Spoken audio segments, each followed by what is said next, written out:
The names that you see on the windows here on Main Street in Disneyland are all people who played an important part in the history of Disneyland, and I thought I'd tell you about some of the ones that I personally knew.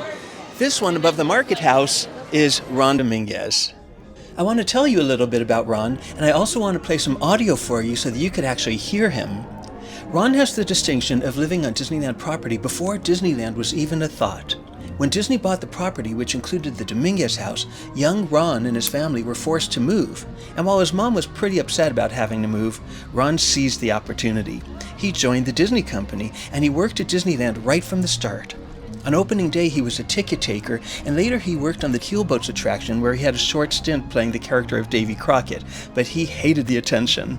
Over the years, Ron had various supervisor roles, and he climbed the ranks at Disneyland, ultimately becoming the executive vice president of the park where his home once resided. I also want to add that when I worked for Disney after Ron was already in an executive position, he had the reputation of being a particularly nice guy.